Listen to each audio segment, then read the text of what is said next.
Hello everyone, welcome back. Today we're starting a brand new fanfic. Which is what if Naruto Awekend 2 Bloodline in Chunnin exam and got harem with Ino Part 1. If you enjoy this story, please like the video, subscribe, and let me know in the comments if you want a part 2. Now, let's begin the fanfic. Noon at Konoha. It was October 10th, a special day in particular. It was Uzumaki Naruto's 16th birthday, and him and Sakura were walking out of Ichiraku Ramen. After a nice lunch, Tsunade had given Naruto the day off from missions, and he asked Sakura if she had wanted to join. She didn't want to say no to him on his birthday, so she went along. Later, Naruto waved to Tsuki and his daughter Ayame as they exited the ramen stand. "Happy birthday, Naruto," Ayame said. "Thanks," Naruto replied, before turning back around and walking with Sakura again. "So, Naruto, why did you only eat one bowl this time? Don't you usually scarf like 4 or 5? Sakura giggled.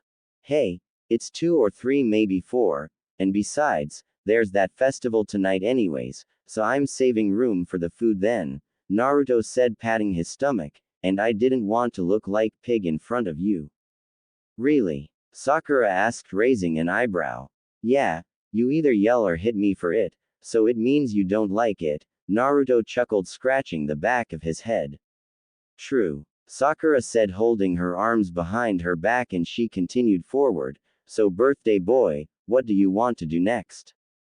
Naruto stopped in his tracks and looked at Sakura, and she stopped and turned around. "What?" she asked. "Did you seriously just basically say you want to stay?" Naruto asked. Sakura blushed and looked away before frowning. "PFFT, it's not like a date or anything. It's not that, it's the fact you usually want to get away from me as fast as possible," Naruto said, getting quieter as he said it. "Well, you've gotten more mature, to a level one can tolerate, I guess," Sakura said. "Good, because I'm only trying to be nice to ya," Naruto said, perking back up. "Well, it is the thought that counts, but you need to work on your actions," Sakura said. "Well, if it'll get you to like me more, then I'll do it," Naruto grinned. They continued down the street a little when Naruto saw something red float to the ground in front of him, and he walked up to it and noticed it was red feather. "What's this?" Naruto asked, picking up the feather. "It's a feather, but I've never seen or heard of bird with a shade of red like that before," Sakura said. "Must be a novelty thingy. Here," Naruto said, sliding the feather over her left ear and under her hair. "It looks good on you," he said. Sakura blushed and ran her fingers around it. "Thanks," she said, "it is pretty, isn't it?" "Ah, that's so precious, you're bonding finally," Kakashi said as he appeared next to them out of nowhere. "Ah!" Sakura shrieked. "Kakashi-sensei, what's wrong with you?" "Sorry, did I scare you?" Kakashi chuckled. "You startled me, can't you walk up like a normal person?" Sakura huffed. "Oh, you're just embarrassed because I caught you two in a moment," Kakashi said, "but enough jokes, I'm here to give Naruto his present, or take him to it as it would be." "Really?" Naruto beamed. "Whatcha get me, sensei?" Naruto grabbed Kakashi's jacket. "Ooh, calm down now," Kakashi said. "Are you gonna teach me the Chidori?" Naruto asked. Kakashi. No. Naruto. "Did you get me a pact of my own summoning dogs?" Kakashi. "No. Naruto. Are you gonna bump me up to chunnin rank finally?" Kakashi. "No. Ah, then I don't wanna go." Naruto huffed. "Naruto, this is one of those things I hate about you," Sakura said. "Oh, then let's go," Naruto said with new interest. "That's better," Sakura said. "Good, because I hate it when he whines too," Kakashi chuckled, "and you two bonding actually works into this, so you should come too, Sakura." "Me? Why?" Sakura asked. "You'll see," Kakashi said, putting his hands on their shoulders, and they vanished in a cloud of smoke, but just as they did, another red feather drifted down and landed on the ground where they once stood. Kakashi appeared in Tsunade's office with his two students. Jiraiya was leaning against the wall next to the window. "Hey there, boy," he said. "Ero Sennin, what are you doing here?" Naruto asked. "Happy birthday, Naruto," Tsunade said. "Hey, so Granny, why am I here? A mission?" Naruto asked. "No. It's not a mission, but a major step in your life," Tsunade said. Jiraiya pulled out 3 scrolls, 2 fairly big ones and a smaller one. He tossed the smallest one to Naruto. "I was supposed to give you that on your 16th birthday. In other words, today," he said. "What is it?" Naruto asked. "Something your mother and father wrote for you," Jiraiya said. "Read it, Naruto," Sakura said. Naruto unraveled the scroll and read its contents out loud. "Naruto, you are the son of the 4th Hokage, and have been chosen to seal the Kyuubi. We can only hope you are regarded as the hero your father asked. In your blood flows the Kekkei Genkei of both the Namikaze and the Uzumaki heritages are yours. These powers are as such: Namikaze, the Dujutsu, Shintengen, the eyes of heaven and hell, which can see souls and spirits, both holy and demonic, and command them. Uzumaki, the ability to control the oceans themselves. We hope that with the other scrolls you'll learn how to control these abilities and become a fine ninja." Naruto has 2 bloodlines. And Kyuubi? Sakura asked. "Yes," Jiraiya said. "How come my Dujutsu never activated or something like that?" Naruto asked. "It's not like the Sharingan, which is brought on by stress and trauma of battle. You need to know how to use it before it will even appear," Jiraiya said. "That's what this is for," he said, tossing Naruto one of the bigger scrolls. Naruto put the letter from his parents down and unraveled the larger scroll, seeing a drawing of what the Dujutsu looks like. It made the irises dark blue, and the pupils were diamonds, with 4 smaller diamonds around them pointing inwards. "So now what exactly can this do?" Naruto asked. "All you have to do is read a little, but I'll explain it anyways," Jiraiya said. "The Shintengen allows you to see the souls of the departed, demons etc., and use their energy for various abilities. It can also command the spirits, bring them to the physical plane to fight alongside you. You can communicate with them, and if you reach the highest level of skill with it, you may even be able to rip the soul out of a living being. Your father never was able to master that technique before he died, which is why he relied on Shinigami, another ability he was able to devise due to the Shintengen." "Wow," Naruto and Sakura said. "And the Uzumaki bloodline from your mother allows you to control the seas and manipulate them. It's more straightforward than your other one, but just as complex to learn," Jiraiya said. "So basically I'm like the god of the sea, right?" Naruto asked. "If you want to put it like that, yes," your mother said. "One with the sea," Jiraiya explained. "And now on to you, Sakura," Kakashi said. "In all aspects Naruto can have 4 wives, because if there's one member left of a clan he can have 2 brides to rebuild it, and Naruto has 2 clans in him." Sakura's jaw dropped. "You want me to politically marry him?" she asked. "Well, it's totally optional, Sakura," Tsunade said. "It's not like we're forcing it on you." Naruto was blushing and fantasizing what it would be like to marry Sakura. "But Sakura, if you would, it could bring back an entire clan," Tsunade said. "You make it seem like I'm willing to pop out babies for Naruto," Sakura crossed her arms. "You know you love him," Tsunade chuckled, and Sakura blushed. "I doubt she'd ever want to. Don't pester her about it," Naruto said. "I don't," Sakura said. "Yet anyways," inner Sakura said. "Well, we have things to set up for you, Naruto, so you 2 may go until we call you back later," Tsunade said. "Okay," Naruto said, rolling up the Shintengen scroll and grabbing the other big one. Sakura grabbed the smaller one for him, seeing how his hands were full now, and they exited the office. "Sorry if that made you feel awkward, Sakura-chan," Naruto said. "It did, but it's not your fault," Sakura said. "I just can't believe I have 2 bloodlines," Naruto said. "I can't believe you can have 4 wives," Sakura said. "'Cause I want you all for myself." Inner Sakura blurted out. Back in the office. Oh, by the way, I found something that's pretty interesting on my way here today, Jiraiya said. What's that? Tsunade asked. This. Jiraiya said, pulling out a red feather from his jacket and putting it on Tsunade's desk. A red feather. I've never heard of a red bird other than the phoenix of legends, and phoenixes aren't real, Tsunade said, picking up the feather. I think I saw Sakura with one of these in her hair. I saw that too, so it leads me to believe it's some sort of novelty item from one of the stands from the festival that got lost or something, Jiraiya shrugged. But it doesn't feel fake. I'll have Shizune look into it, see if there's a stand that sells these, and go from there. Something's odd about this though, Tsunade said, staring at the feather. But onto Naruto's situation for now, Jiraiya said.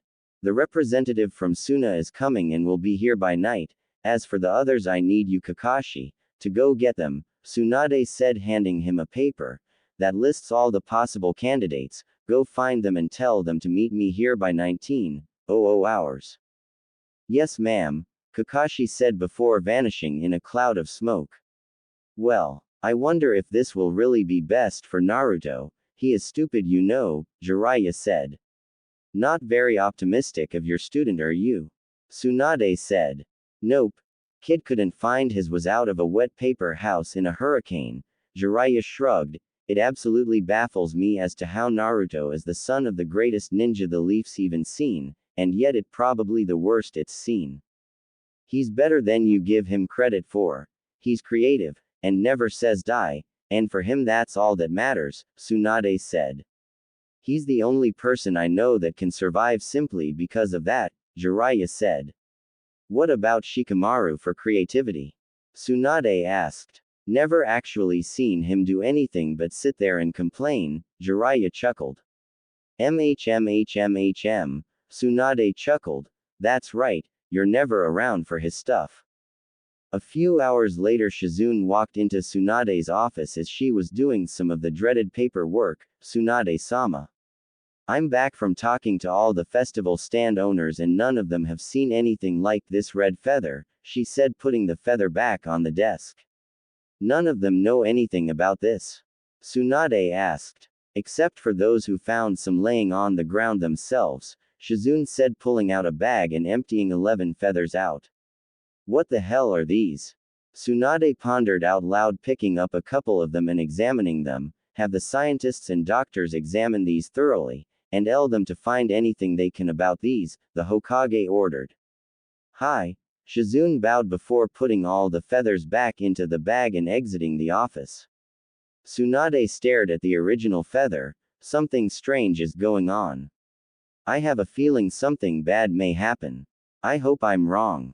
It was about time for the festival. The shops were getting finished setting up, and everyone was in a hustle and bustle state. Naruto was in his apartment reading over his scrolls vigorously, rereading every little word and diagram to understand his bloodlines. His study was interrupted by a knock at the door, and he shot his head. Who is it, man? I'm busy, he said, standing up and walking over to the front door and opening it, seeing on the other side Sakura in a pink and red kimono with red roses and cherry blossoms on it. She had the feather he gave her in the same place Naruto put it, and he could see her long shiny right leg through an opening in the outfit. Naruto's eyes widened and he stared at Sakura with a red face. Stop staring, it's for the festival, Sakura said. I'm here to tell you Tsunade-sama wants to see you again. Granny wants to talk again. But I'm a little busy at the moment learning my bloodlines, Naruto said. You'll have time later. Come on, Sakura said. All right, Naruto said, slipping on his shoes and exiting his house. Naruto kept peeking over at Sakura and looking her over, and Sakura ignored it for a while, but after about 4 glances she turned to him. What? She asked. Sorry, you're just, really be beautiful, Naruto stammered, looking away with a blush. Sakura blushed and turned forward. Thanks. They didn't talk the rest of the way to the central tower, and when they got there they walked to the top floor and up to the office door. Sakura knocked. Tsunade Shisho, We're here, she said. Good, come in, Tsunade said. Naruto opened the door for Sakura. Ladies first, he grinned. Sakura smiled. That's right, she joked before going in, and Naruto followed her.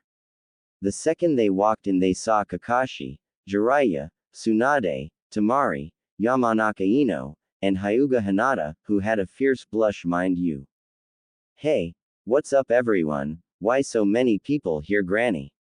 Naruto asked. Well, Ino, Tamari and Hinata are here for the sake of the revival of both your clans, that is if they choose to, Tsunade said. What? Sakura snapped, before cupping her hands over her mouth. What's wrong, Sakura? Jealous or something? Ino joked. Shut it, pig. Why would I be jealous of you? And why would you even want to do something like this with Naruto anyway? Sakura said. Never said I did, Ino said. And what's the case with Tamari? Sakura asked. I'm here for diplomatic purposes. If I marry Naruto, Suna and Konoha's relation grows stronger, Tamari explained. I'm doing it for Gaara. He asked me to at least give it a try. Yes, and as of now you all are ordered to spend 1 week together in the same house, which we will supply to you, and work on your relationships. If you can make it work and are wanting to, you may marry Naruto, Tsunade said. Don't I get a say in this? Naruto asked. Nope, kid, so just shut up and watch, Jiraiya said. Not one of you has an option for this. After the week, if you decide to want to stay with him and vice versa, you'll get married, but those who feel it want work can just leave after the week's up, Kakashi said. So we all have to live together in one house for a week to see if we want to marry Naruto? Sakura asked. Yep, Tsunade nodded, because we don't want to marry you to someone you can't stand now, do we? We'll call this Operation Matchmaking. Ino turned to Hinata, who was pushing her fingers together and blushing while looking at the floor. Why haven't you said anything, Hinata? What are your feelings on this? She asked. Hinata snapped up and looked at Ino and then to Naruto. Me? Oh no, well. I can try it, she stammered with a small smile. Of course you will, you're the one that loves him, right? Ino said. Hinata's eyes widened and her entire head went a deep shade of red. You do? Naruto asked, scratching the back of his head. Seriously? Naruto, you baka, how could you have never noticed it? Sakura said. Yeah, the girl's like totally in love with you, right, Hinata? Ino teased, poking Hinata in the arm. The problem is, Hinata fainted right then and there before falling over with the force of the poke and hitting the ground. Hinata, Naruto said, going over to her and lifting her upper body up. See, how do you not notice when a girl likes you, especially when she blushes, faints and hides behind things from her shyness when she sees you? Ino said. Ino, Sakura said. Don't be like that. Remember, Naruto's an idiot. Wow, you guys are just great people. Hinata collapses and you just stand there talking, Naruto said. This happens every time she comes within 3 feet of you. It's just this time it happened when we were talking about her feelings for you. It's obvious she digs you, though I don't know why, Ino said. Hinata fluttered her eyes open slowly and the first thing she saw was Naruto. Are you okay, Hinata? He asked. Hinata just fainted again. Oh come on, Naruto said. Why don't you carry her to your new house for now? Kakashi will show you the way, Tsunade said. Okay, Naruto said. So why are there only 3 girls if there's the possibility one or more want to stay with him? Sakura said. Counting me, there's 4, and that's the amount you want to achieve, right? Yes, I was trying to keep them as close to his age as possible, and the ones he would know the best. I wanted Tenten here too, but she was out of town with her family on a vacation, Tsunade shrugged. Come on you guys, I'll show you the way to the house, Kakashi said. Naruto picked Hinata's unconscious form up bridal style. With that, the birthday boy and the girls exited the room behind Kakashi. He led them to the northwest part of town, through about 5 streets until he came to a large wood and brick 2-story house. Wow, nice. I won't mind spending some unsupervised time here, Ino said. Party girl huh? Tamari asked. I like you already. You know it, Ino said. They saw the front door open and 4 chunnin walked out of the house. Hey, what are they doing there? Naruto asked. They're moving all of your stuff here, Naruto, and a few things from each of the girls' homes, Kakashi explained. So our parents are aware of this? Sakura asked. Of course, why wouldn't they be informed if their daughters were being set up for a possible marriage? Kakashi asked. Good point. Sakura said, was wondering where my mom was, guess she was being given the rundown on this. Let's go in already, I can carry Hinata for much longer, you know, Naruto said. Right, Kakashi said before leading them inside the house. As they walked towards and into the house, another red feather floated to the ground behind them. Tsunade walking into a lab-like room where there were 2 doctors and 3 scientists. One was examining the feather with a microscope, and other were writing down things. So what have you found out so far? Tsunade asked. Well, we haven't had enough time to get extensive with our search, but as of now we can't tell that they're anything but a red feather, and the color's not paint or artificial pigment of any kind, the man at the microscope said. There's something strange about these feather and I want to know what. Don't stop studying them and inform me of anything new you find, Tsunade said. Yes, ma'am. They said. Naruto fluttered his eyes open in bed as light shined through the window of his new room. He yawned and stretched his arms, and in doing so bumped somebody to his right, and he turned to see Sakura laying there next to him. That bump woke her up and he turned her head to him. Naruto's eyes snapped wide open. Ah! He yelped, quickly cupping his hands over his mouth. What's wrong with you, Baka? Sakura asked. What did we do last night? Naruto yammered. We didn't do anything, you idiot. I don't have a bed yet and I'm not sleeping on the couch or the floor, Sakura said. I just slept in the same bed as you, not with you. We didn't get crazy drunk and have rough?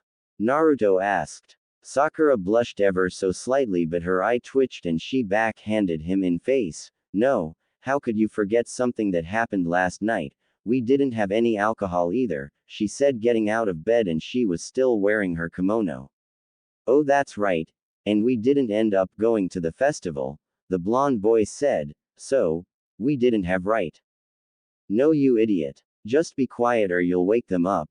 Sakura rolled her eyes and pointed her thumb behind herself, bring to Naruto's attention the living room, which was right out of Naruto's door, had Tamari sleeping on a couch slumped over on the armrest. They saw Hinata laying on the ground with a rag on her head, and Ino, who was sitting on the floor but leaning up against the couch Tamari was on, all dead asleep. Right, Naruto said before gesturing to zip his lips. Sakura's thoughts. Sakura turned and walked out of the bedroom into the living room and walked into the bathroom. She closed and locked the door before walking up to the mirror. She looked for a brush and saw one on a shelf, which she used to straighten her hair. She kept thinking about how Naruto thought they had. How do you forget something like that if you're not drunk?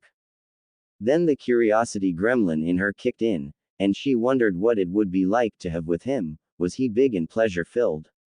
Maybe. Was he small and laughable? Hope not. Would she enjoy on it? No. Would she enjoy having it slid inside of her, filling her entire womanhood? Ye know. Would his juices be flavorful and rich? Who knows, damn it. Would it be sour? Sweet? Maybe milky? Milky as Nick stop. All of these thoughts were making her heat up between her legs. What's wrong? Inner Sakura blurted out. He's been your friend for so long. He's done more for you than Sasuke ever did. He can make you happy if you give him a chance. He'll even rock your UAL world. I thought you were dead and gone by now. Sakura said in her head. I'll never be completely gone. I'm your subconscious. Inner Sakura said. But you know your curiosity and your make you want to try, right? I don't know. It's Naruto. He's an idiot. Take this morning for example, Sakura thought. Now you're just making excuses. Inner Sakura went silent. He's a lovable idiot. Wild and random thoughts of Naruto sliding his manhood into her, to licking her neck and, to him ramming her hard from behind with everything he had. She felt a drip of moisture slide down her inner right thigh and she put the brush down and gave in. She slid her kimono off of her back and slid her hand under her panties and started rubbing circles around her and she let out a slight. Why am I doing this? Sakura thought, as images of Naruto coming up from behind her and rubbing her hot for her came to mind, and she grew even more heated.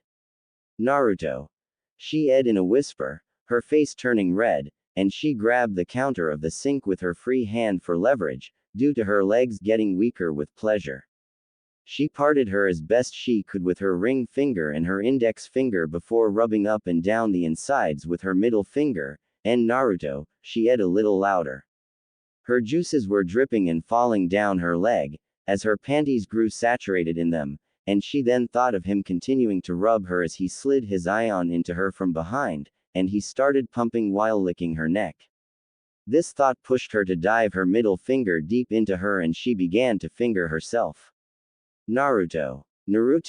She said, growing slightly louder each time, it feels so good Naruto, yes.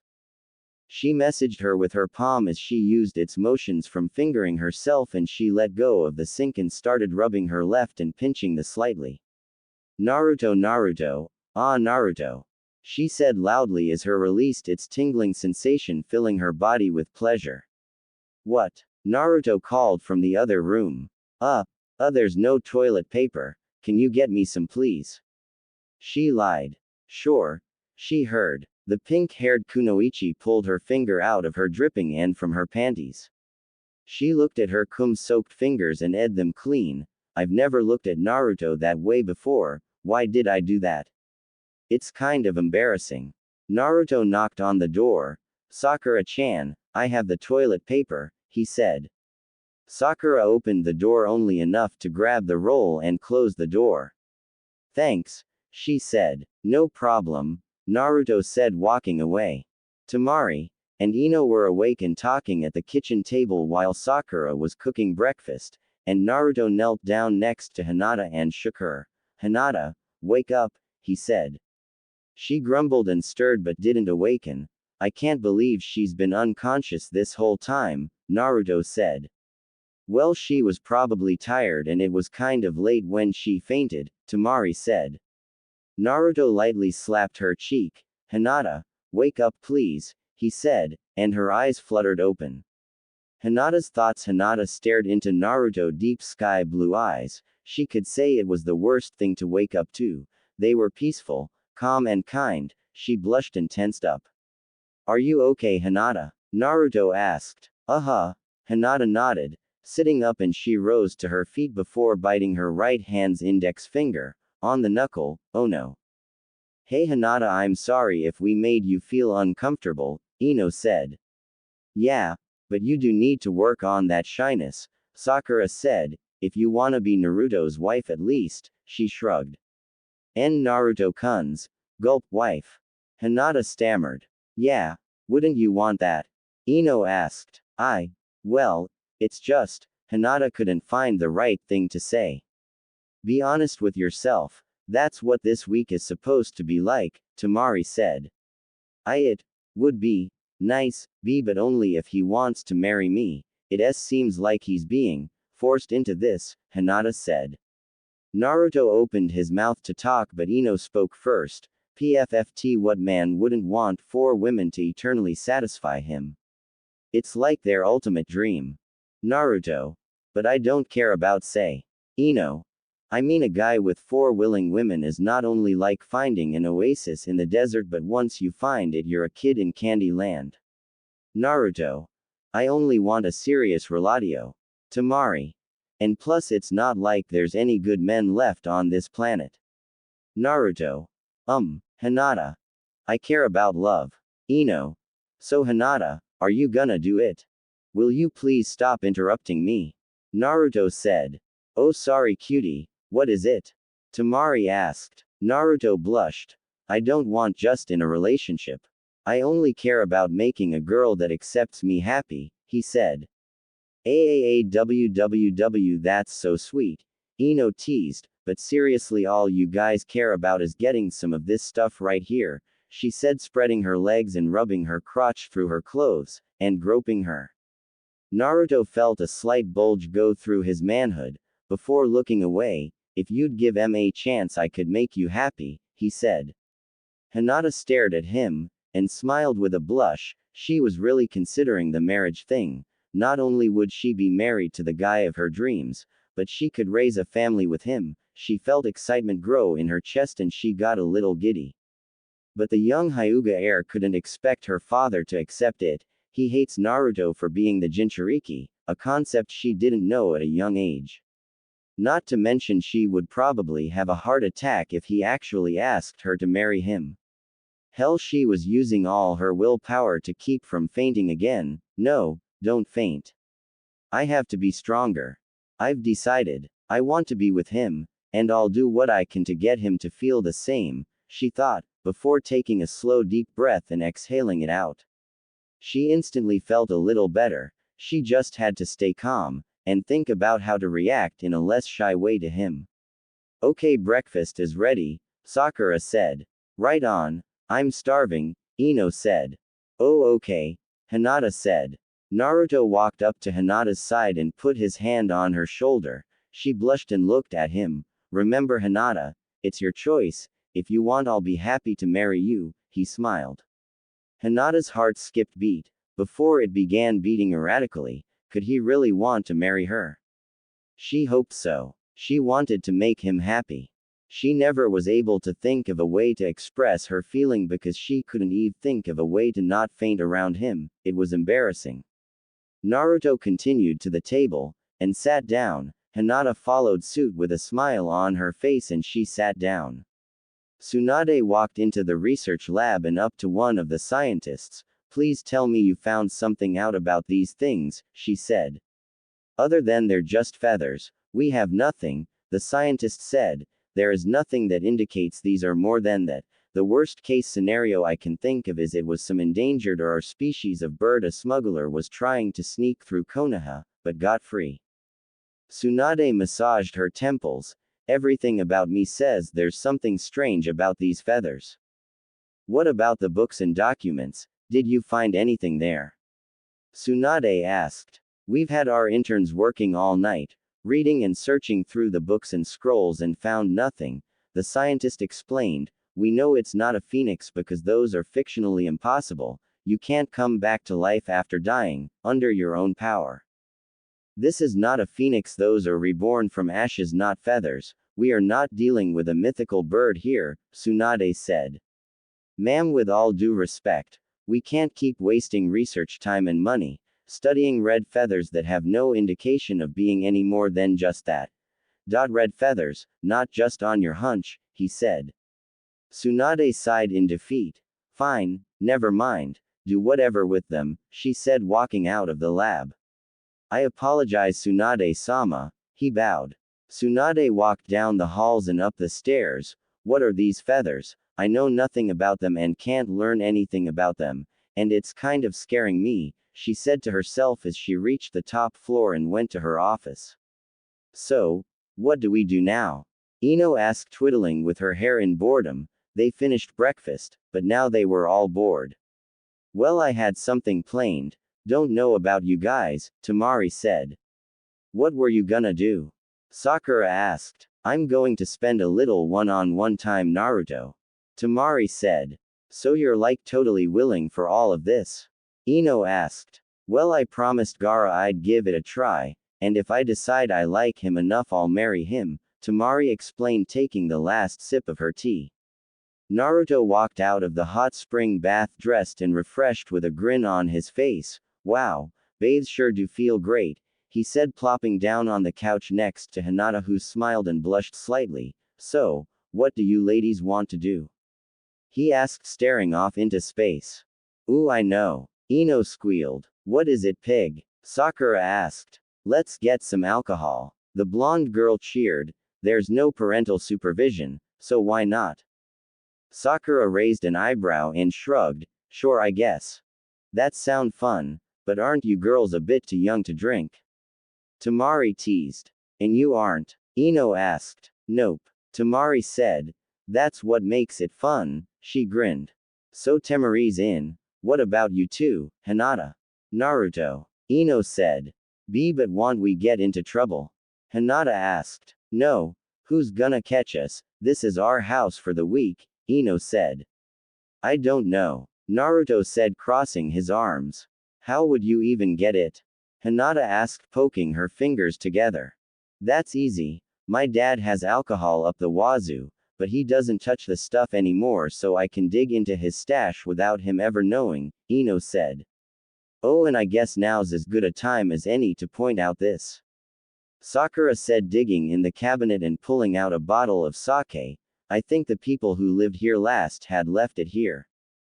How old is it? Ino asked. Well, I can guarantee they haven't been gone for more than 3 weeks. This is still good, Sakura said. Well, Naruto. Hinata, are you gonna join us? Temari asked. Naruto looked at Hinata and back to them. I can try a little, he said. I'll have one, but that's it, Hinata said. Suit yourself, Sakura. Hinata, Temari, who wants to come with me to get the stuff from my house? Ino asked. I'll go, Sakura said. You wanna come, Hinata? Ino asked. We could use an extra pair of arms. Okay. Hinata nodded before standing up. Bye, Naruto-kun, she said. See you, Naruto said. You wanna come too, Temari? Sakura asked. No. I'll pass on carrying things for now, she smirked. Suit yourself, Ino said, and her and the other 2 girls exited the house. Well, I think I'll get to studying those scrolls a little more, Naruto said, standing up and walking towards the bedroom. Temari's thoughts. Temari watched him go in, and she grabbed the bottle of sake Sakura left there and filled up her teacup with it before downing it. She stood up and walked into the kitchen and looked around for a small snack, an old curse of hers. She always had munchies for a small snack after breakfast. She opened a cabinet and saw nearly nothing, but canned and preserved foods. Man, she sighed, there isn't anything here, we need to go shopping, she said to herself. The blonde Suna no Kunoichi was more than willing to try and make this work, but something about the other girls twinged her and she didn't know what. Could she be jealous? But for what reason? He can have 4 wives, not to mention she doesn't know him as well. Shikamaru, for example, that relationship was going nowhere fast, lazy bum. Naruto at least seemed willing and somewhat enthused about it. She couldn't say he wasn't cute and she knew he always meant well. Was it just sharing such a good guy annoying her though? If those others want to marry him, they have the right to, but Ino doesn't seem to care. But Sakura and Hinata seem to want in on it. Sakura thinks no one heard her in the bathroom this morning. Temari decided it was time for that one-on-one bonding time with Naruto, and she walked into his room. Naruto sat on the bed looking over the Uzumaki bloodline scroll. She sat next to him and looked at the scroll. So is that one of your bloodlines? Temari asked. Yep. To control the oceans like some sort of omnipotent god, Naruto chuckled. Temari chuckled. You wish you were a god, she said. Not really. Humans shouldn't have that much power. When they do, only bad things come of it, Naruto said seriously. So, you don't care for almighty power? Temari said. No. The only power I want is what it takes to become Hokage and protect this village and those I love, Naruto said enthusiastically. Who do you love, Naruto? I know you can't have feelings for all of us, maybe not even any of us for all I know. We've technically just become close friends at best, Temari said. Naruto blushed and he looked at the ceiling. I've always had a special place in my heart for Sakura-chan, he said. Would be happy if she decided to be one of your brides? Temari asked. Really happy? Naruto nodded. Would you be happy to be with Hinata? Temari asked. Yeah, she's a nice girl when she's not fainting. I used to think she was creepy when I was younger, but now I know she just liked me and was shy. I'm such an idiot. He chuckled. She always kind of seemed sad too. Well, maybe she was just a little lonely, Temari said. That's what I thought, and I wanted her to be happy, because I know what it's like to feel true sadness. So I went to go invite her to lunch with me one time and she fainted. So I took her to the hospital thinking she was sick, and when her father got there he yelled at me, hit me and told me never to come near his daughter again. He said it was my fault she collapsed. He said I was evil. Naruto said. I know evil. Gaara was unyielding hatred for all things. That's evil. But then he met you, the boy with the power to change people. I wonder if you'll pass that down to our kids. Temari winked. Wait, are you saying you want to marry me? Naruto asked. Maybe. Temari teased Aili, crossing her sleek and slender yet toned legs, before grabbing his hand and putting it on her, and moving it for him with a wry smirk. Temari-chan. Naruto said. What's wrong? Don't you want to? She asked. Naruto gripped her and began moving under his own power, and she let go. HHHMMM, she ed, her face turning a light shade of red. Temari reached her hand over and between his legs and started rubbing his crotch through his pants, and he was already getting hard. Naughty boy, she winked.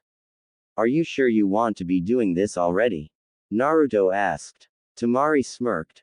I'm just trying to bond with you on a physical level, she said, getting up and standing in front of him and pushing him to his back and pushing the scroll aside on the ground, and she unzipped his pants and pulled out his ing, and stroked it softly. It grew rock hard, and was at least 6 inches long. She was impressed. Temari smiled as Naruto edged slightly to her touch, and she licked the tip teasingly 2 times, and he flexed his manhood in reaction. She then licked the tip again, before licking up the entire length. Ah. Temari-chan. Naruto ed. He wanted to resist, but her hands were so soft and her tongue was so warm. God, if he hadn't been trained by the world's biggest pervert, he would have been able to resist this. Just as Temari was about to take his all the way into her mouth, the front door to the house opened and Sakura, Ino and Hinata walked in and had a straight view into the room. Temari turned around and saw them. Ah darn, she cursed with a smirk. Naruto's eyes widened and he covered himself up and blushed furiously, before zipping his pants back up. Sakura's face was filled with surprise and a twinge of anger. Ino's jaw dropped. Hinata had a saddened face, yet one of shock still. Geez, it's only the first day and we haven't even gotten drunk yet, Temari, Ino said, and you were already giving him head. Well, actually I had 1 cup of sake, and I was just testing to see if we could enjoy each other physically. Temari shrugged nonchalantly. Sure, whatever you say, Sakura growled, before kicking off her shoes and carrying the bag of bottles into the kitchen and putting them on the counter not too gently. Hinata turned away. I'm sorry for looking. She bowed. So Temari, did you enjoy him? Ino teased. Actually, what little of him I got. Yes, the San Kunoichi said, turning back to Naruto and winking. Naruto blushed harder. What about you, Naruto? Ino asked. Does Temari make you feel good? She teased. Naruto looked at Temari and then at Ino. I'm afraid to say anything. No matter what I can think to say, it ends in one or more of you hating me, hitting me and screaming at me in my head. I could never do something like that, Hinata said, blushing, not to you. Hinata. Naruto said. Well, we have no right to hit you or get angry, because you can have 4 wives. Sakura growled, obviously trying to play like she was okay with it. Well, enough talk of, let's get drunk. Temari cheered. The rest of the day was a simple party of getting drunk, laughing, talking, sharing thoughts, nothing on relationships, of course, arguing who the better kunoichi is. Ino's thoughts. It was getting dark outside by the time they took notice to the time of the day, and Ino was a little buzzed. She paced herself as to not get plastered and left, vulnerable. Though she wanted to be vulnerable at times, she took the time spent with the others in the house to think about how she wanted someone to cuddle with at night in bed, and how she wanted to be loved, and to love back. But was Naruto even the right one for her? Along with 3 other wives. She was willing to experiment with the girls, but Naruto was once originally a target of her anger, or more so her parents' and friends' anger. But on the bright side, he was a nice guy at heart, who couldn't care about his own well-being as long as others are happy and safe. He could be really sweet, yet ignorant and idiotic. But it's so kawaii. She'd never tell anyone that though. Yet anyways. She would every few minutes glance over at him and watch the motions he made, and listen to the stories he told, which actually were kind of comical because most of them ended with Jiraiya in some sort of pain from his research. Ino thought about what that boy's done for the village. He's battled off Gaara's giant beast, and he'd been a major asset in defeating Akatsuki up until this point, and he's saved the Sand Village's cage, which thus made the economic and allied friendship between the two nations stronger. So Ino, you've been quiet the last few hours, Tamari said. Oh, yeah. Sorry, I was just thinking, Ino said. About what? You wanna bang Naruto? Tamari chuckled before taking a sip of her sake. Ino blushed. Shut up, she huffed. I'm thinking about the possibility of marrying him. Naruto blushed. I'm flattered, Ino, he said. It seems the only one left in denial of trying it is Sakura, Ino said. PFFT. Don't drag me into your relationship games, Sakura said, taking a sip of her sake. Hey Sakura, Tamari said, you know Naruto loves you, right? Sakura blushed and her eyes widened slightly. Well, it is kind of obvious he has a crush on me, she said. Naruto looked at Sakura. It's not just a crush, he said. Sakura's interest seemed to get perked. We'll talk about this later. I'm tired, she said, putting her cup down, and she got up and walked into Naruto's room and got into bed. Naruto looked at the floor. Tamari turned to him. Don't worry, she feels the same whether she'll admit it or not, she said. Well, I guess I'm going to go to sleep too. Ino yawned. Good night, Mina, too, Ino said, walking over to the couch and sprawling out on it. Naruto turned to Hinata, who was laying on the floor curled into a ball asleep. And he smiled, before getting up and going into the room and grabbing a blanket and pillow for her. Tamari smiled. You really are a sweet guy, huh? She asked. Naruto smiled. Sweet is judged like beauty. In the eyes of the beholder, do you think I'm sweet? Naruto asked. Yes, Tamari nodded, but I'm hope you have a naughty side too, just for fun, Tamari winked. So I take it you made your decision? Naruto asked. Maybe. She teased again before standing up and grabbing his chin and kissing his cheek. I'm still thinking about it. Be patient, you have a week, she said before walking over to another couch and laying down on it. Naruto dug in the closet for 2 more blankets which he draped over Ino and Tamari, before he went into the bedroom where Sakura was, and he got into bed and drifted to sleep. Tsunade was on top of the central building staring into the starry night sky, and she sighed, at a time I should be happy for Naruto, these feathers just ruin it, my gut never lies, and it's telling me something is up, she said to herself. Just then a certain something floated down in front of her face and her eyes widened and she snatched it before looking at it. Another red feather, she said coldly. Naruto opened his eyes in bed and yawned as daylight broke through the window and into his room. The first thing he noticed was pressure on his chest like the weight of something, and he looked over to see Sakura with her head on his chest, cuddled up next to him tightly, with their legs intertwined.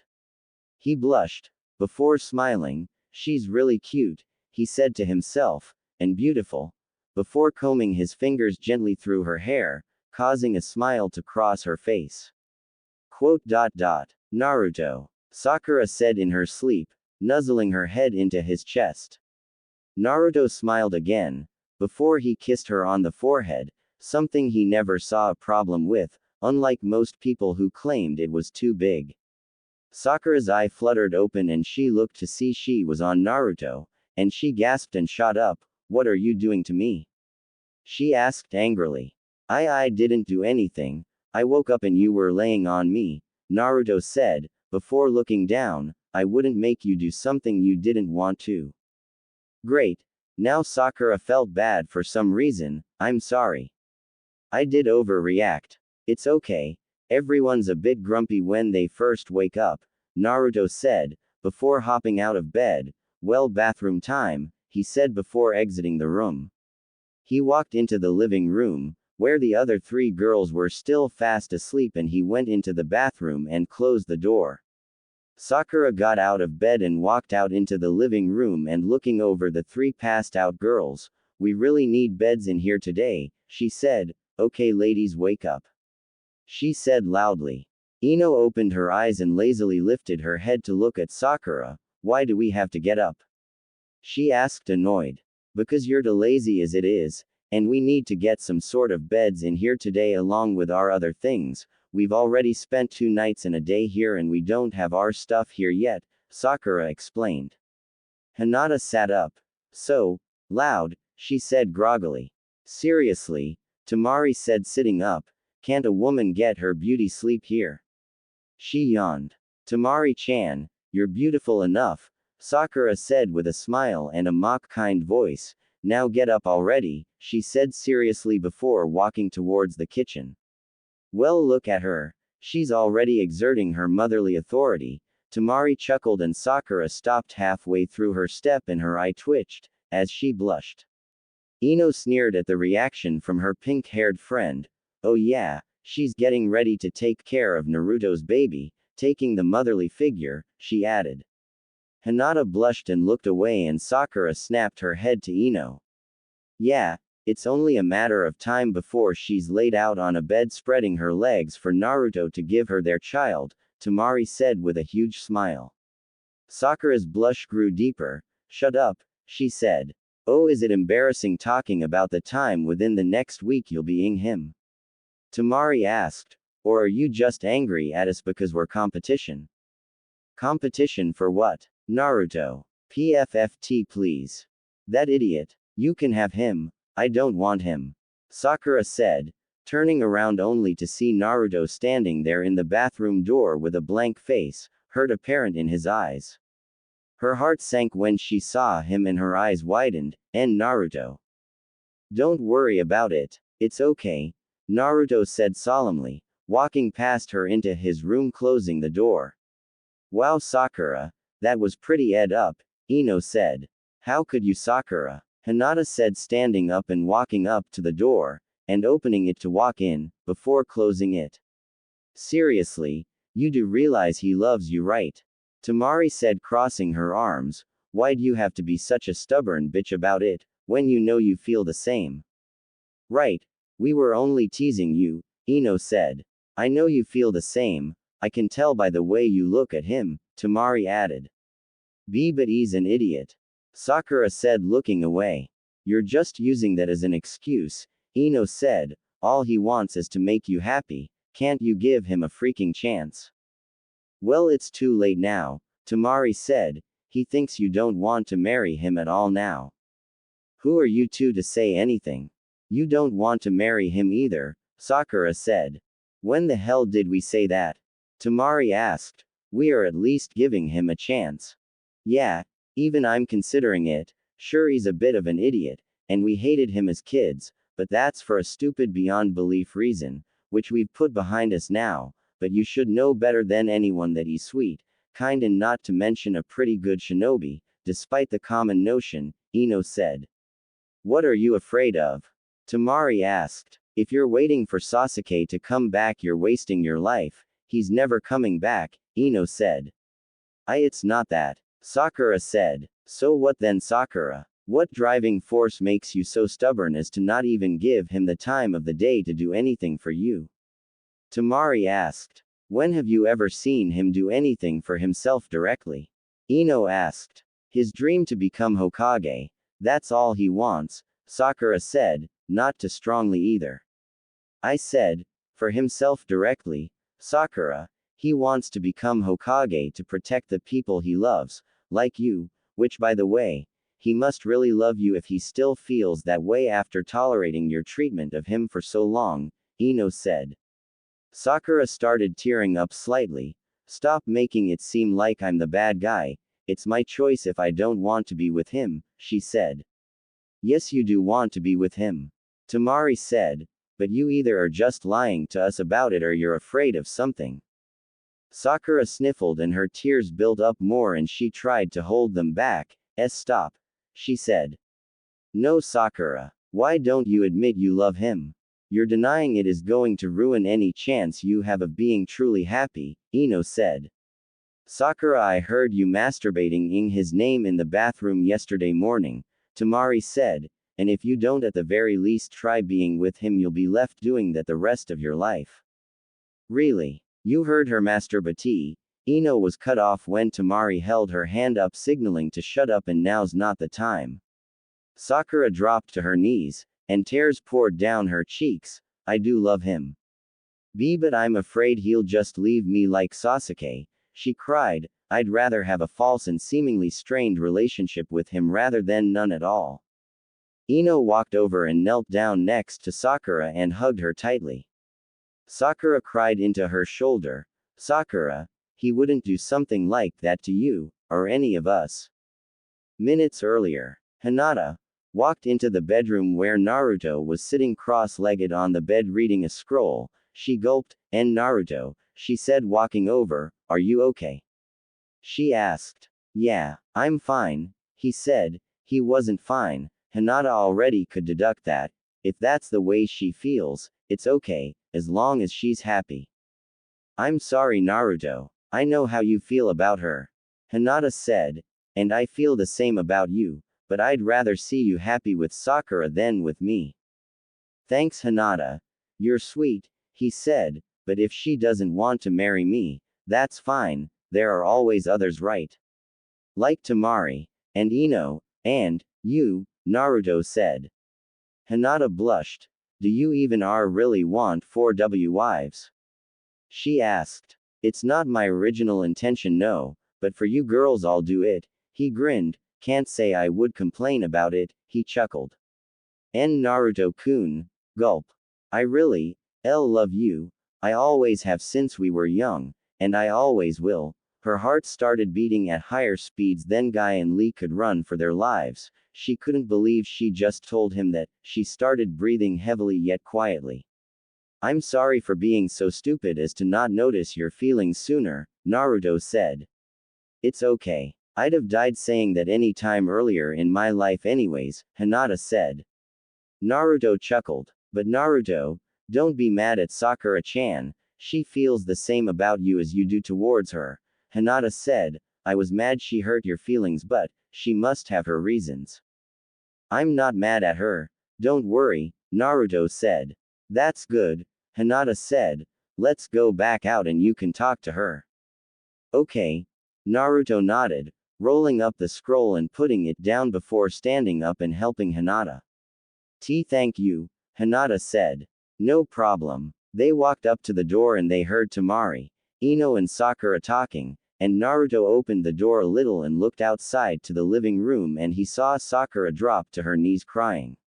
I do love him. But I'm afraid he'll just leave me like Sasuke, she cried. I'd rather have a false and seemingly strained relationship with him rather than none at all. Naruto's eyes widened. She was afraid I'd leave her, he said to himself. Ino walked over and knelt down next to Sakura and hugged her tightly. Sakura cried into her shoulder. Sakura, he wouldn't do something like that to you, or any of us. Sakura, go apologize to him and tell him how you feel, Tamari said. But he probably hates me now, Sakura said. Naruto opened the door all the way and walked out. I don't hate you, Sakura-chan. I was just disappointed, he said. Sakura pulled her head out from Ino's shoulder and looked at him.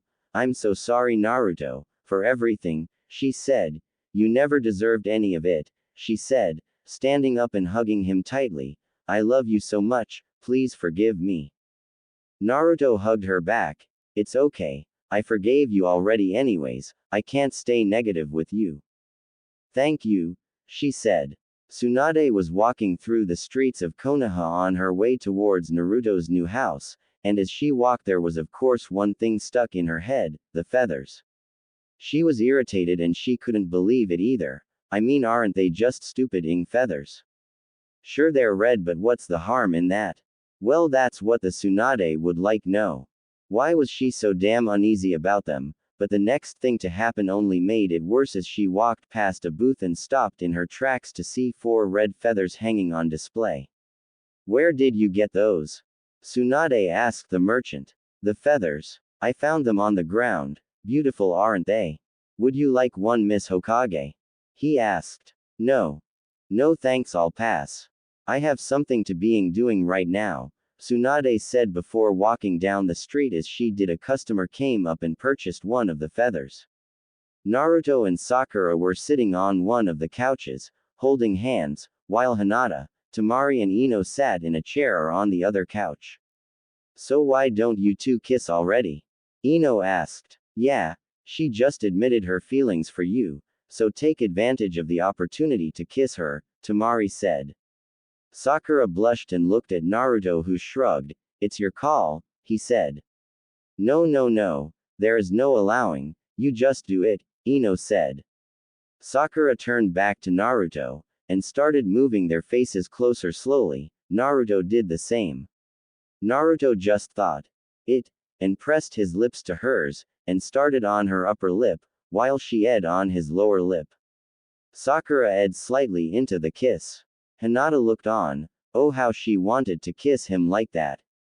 They pulled apart. Ding ding ding. It finally happened, Ino said, and it only took 4 years, not counting the time in the academy. Well, did you enjoy it? Temari asked. Did it feel perfect? Ino asked. Yes, Sakura said with a blush and a smile, looking down. You're a really good kisser, Sakura, Naruto said, and your lips are soft too. Thanks, Sakura said. Just then someone knocked at the door. I'll get it, Hinata said, standing up and walking over to the front door and opening it. Hey there, Hinata, Tsunade greeted. Can I come in? Hello. Of course, come on in, Hinata said, stepping out of the way, and Tsunade walked in and kicked off her shoes, while Hinata closed the door. They walked from the foyer into the living room. I'll get some tea, Hinata said, going into the kitchen. Oh hey Granny, Naruto greeted. You really gotta stop calling me that, Tsunade said. Why? You may look young but you're old, like oold, Naruto said. Tsunade's eye twitched. Sakura slapped her hands over Naruto's mouth. He was just kidding, Shisho, she grinned. He'd better be, Tsunade said, before sitting down on a pillow at the circular table in the middle of the living room. So how is Operation Matchmaking coming along? Well, Sakura and Naruto are together now, Hinata said as the tea became ready, and she poured a cup for everyone and carried them on platter into the living room before putting it down on the table. Yep. In fact, they kissed for the first time not 5 minutes ago, Temari added. Oh really? Was wondering when that was gonna happen, Tsunade said. Oh, and by the way, Tenten will be back tomorrow and will be joining you. I don't think she'll want to stay. She has feeling for my cousin, Hinata said, handing Tsunade a cup. Thank you, that's what I figured, which is why I wasn't too concerned about her not being here, Tsunade said. You should consider marrying Hinata, she'd make a good wife and mother. Hinata blushed furiously as she handed the cups to everyone. So what did you want, master? Sakura asked. Well, just to check how the relationships were coming along so far, and to tell you about Tenten and that I'm making it mandatory for Naruto to spend one-on-one time with each girl. Mandatory? Hinata asked. Yeah, you need to get more on a personal level, Tsunade said. How's that going? Well, we're all considering it, Ino said. Not to change the subject, but you don't seem like yourself, is something wrong? Sakura asked. It's probably nothing, the Hokage said. Then tell us, Temari said. Tsunade looked over the chunnin and genin, poor Naruto, one jonin, and decided she might as well tell them, so she dug inside the collar of her shirt and pulled out the red feather. These. Oh, I found one of those on the ground and gave it to Sakura, Naruto said. Yeah, I noticed it when she was wearing it. I don't know what, I don't know how, but there's something up with these things, Tsunade said. But they're just feathers, Sakura said. What's so bad about feathers? Sakura, Have you ever seen a bird that even came close to this color before? Honestly, Tsunade said, and the researchers found nothing. Well, I can have some people at Sand look into it, see if they can find anything out, Tamari said. Well, if it's not too much trouble for a simple feather. Tsunade said. It's okay. Gara assigned me and Konkuro assistants, Tamari said. I'll have them look into it, I'll send the message now, she said, getting up. Oh, I'll need the feather so they can have an idea of what they're looking information up for, Tamari said. Right. Here you go, Tsunade said, handing her the feather. Tamari slipped on her shoes, and exited the house. A couple of hours later, Naruto was in the backyard of the house with Hinata. The blonde teen laid the Shintengen scroll out on the ground, before forming the tiger hand sign, and following the scroll's instructions, which were clearing his mind of all distractions, and focusing high amounts chakra into your pupils, while focusing lesser amounts of chakra in a spinning pattern around his eyes. He closed his eyes and focused his chakra to his pupils and spun chakra around his eyes. He opened his eyes and they instantly turned a dark blue, and his pupils turned into diamonds, and 4 more diamonds appeared in a box pattern around the pupils while pointing towards them. Whoa, Naruto said.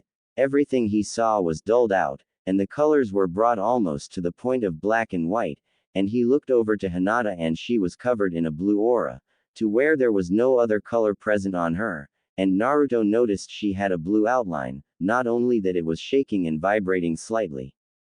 Well, what's it like? Hinata asked. I don't know, it's hard to explain. I can see your soul, at least.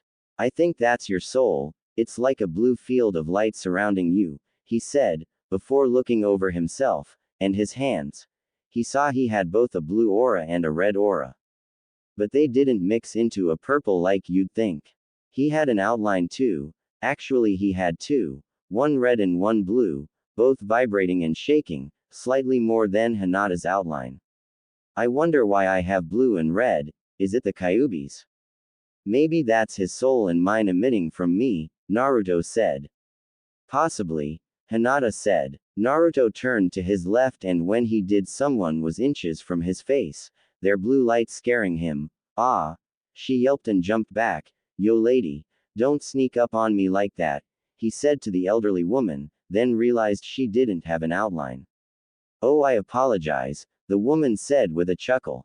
Naruto? Hinata asked with concern in her voice. Yeah, what it is, Hinata? Naruto turned to her. Why did you scream and who are you talking to? Hinata asked. What are you talking about? The old lady here, she scared the crap out of me, Naruto said. Naruto, there's no body there. Hinata said. I'm looking right at her, Naruto said. He was in fact staring right at the elderly lady, but the thing is, only he saw her. Lad, your friend can't see me, she said, but you can for some reason. Oh wait, I get it, you're a ghost, Naruto said. Yes, but we prefer to be called spirits, the lady said. Oh sorry, Naruto said. It's quite alright, the lady said. One question. Why don't you have an outline? Naruto asked. An outline? The lady asked. I don't know what you're talking about, I've been like this since I died 3 weeks ago. Hinata knew now what was going on and knowing she was out of her league she stayed quiet. Naruto knelt down and looked over the scroll about the fine details of the Shintengen and the significance of what he's seeing. Here we go, Naruto said, finding what he was looking for before reading out loud. The features of a living soul are different than that of a deceased soul. The outline, known as the soul seal, one will see while looking at someone or some animal that is alive as the spectral judge of how close the person, animal is to death at that current time. The calmer the soul seal and the less it shakes, the farther you are from death. The more violent reacting seals will indicate a person, animal that is near death. When death ensues, the outline shatters and the soul is no longer bound to the body by it, thus is the reason wandering, free spirits, have no soul seal. Just who are you, boy? I didn't know the living could see us dead folk, the lady asked. Well, I found out about these, Naruto said, pointing to his eyes. I have a Kekkei Genkai called the Shintengen. It lets me see and communicate with spirits. I think I've heard of that somewhere, but I can't say for sure, the woman said.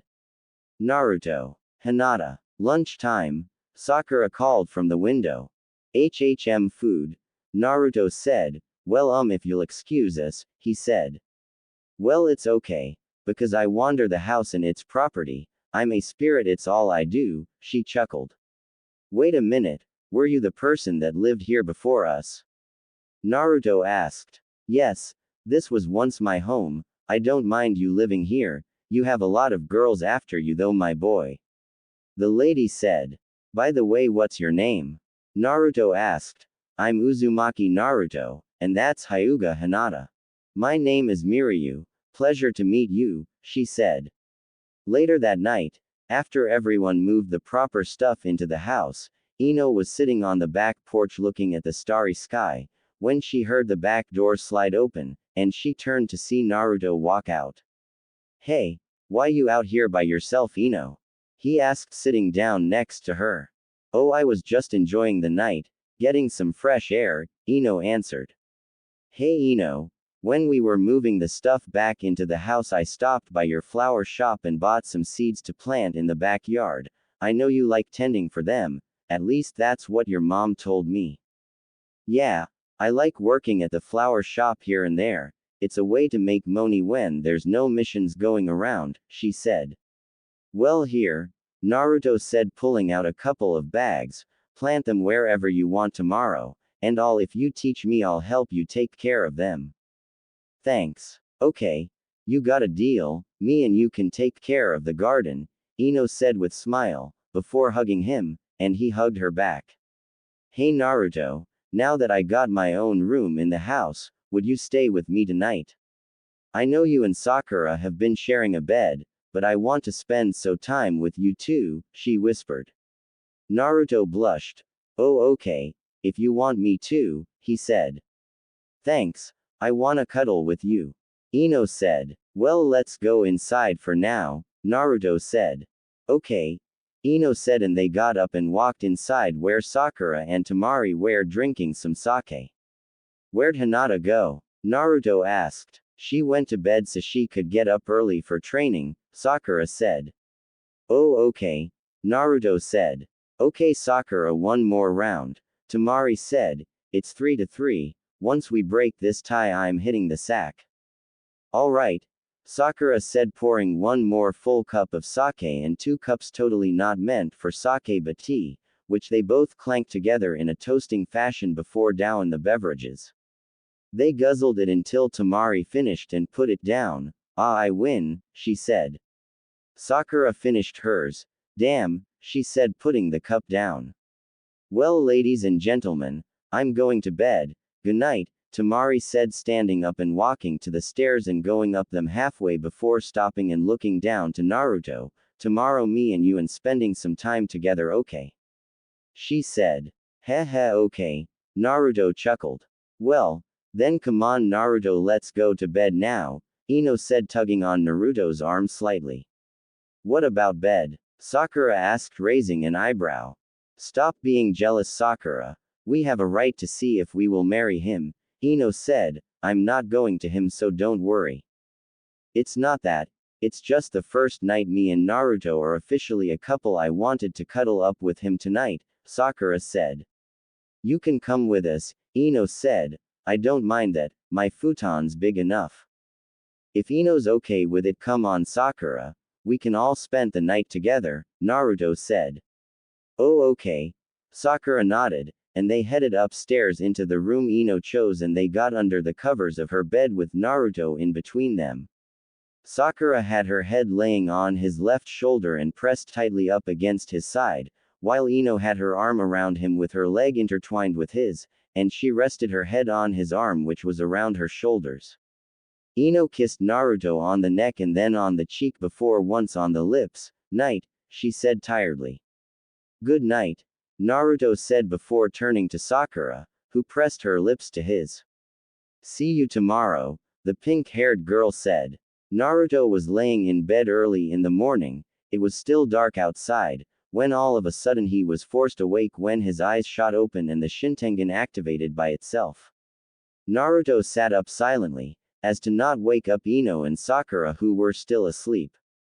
The blonde boy looked around the room. Why the hell did this thing activate on its own? In the middle of the night, no less, he said. Just then his eyes burned with pain and cupped his hands over them and hissed silently, "Damn, what the hell?" he said, trying to stay quiet still. He opened his eyes again, still with the Shintengen activated, and when he did he saw a small red light, but the thing is, he pat his hand on the ground and felt nothing and the light was still shining. What in the? He said, standing up and walking out of the room into the hall, and he looked back at the say area. He could still see the light through the wall. He went downstairs still looking at the direction of the red light. It was like it was being shined through the walls and floors, and as he went down the stairs he noticed it seemed to be at his level now, so he walked towards it and realized it was in his room.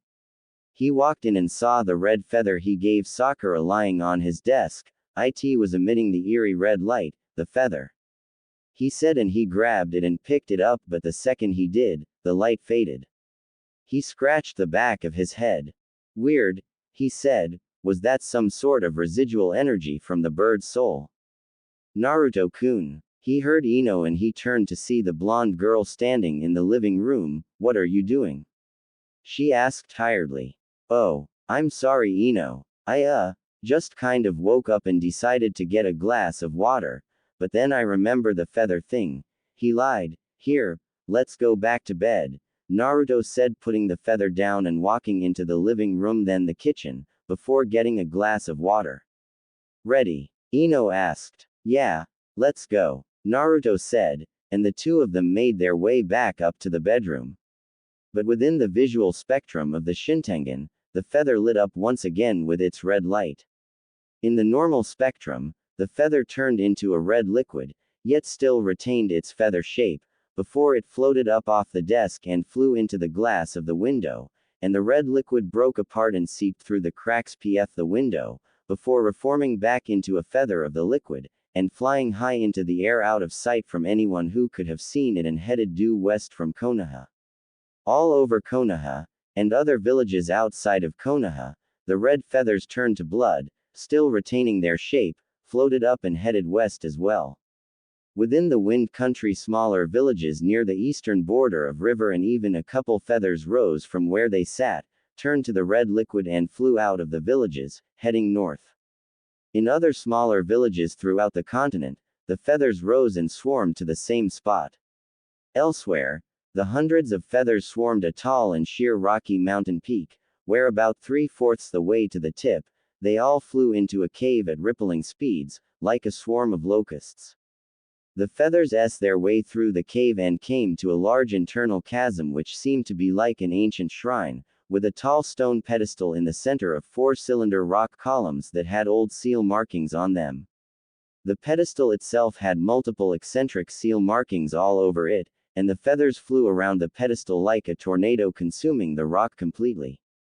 Red electricity started piercing past the feathers and hit the walls and columns, lighting the seals on them up with a red light, before the tornado of feathers became more dense as it compacted around the center pedestal, and in a flash of red light, feathers stopped spinning around and most of them were gone.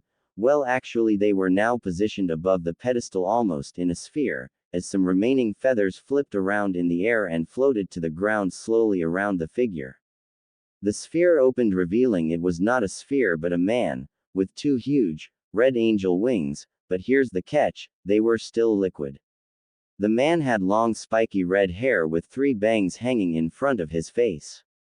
He wore all black, a long black jacket with silver trim that went halfway down his calves, black boots, black pants, and a black undershirt. He also had a coin on a chain hanging from his neck. The man opened his eyes, revealing blood-red irises with slits for pupils going through them, but they weren't vertical, they were going horizontally.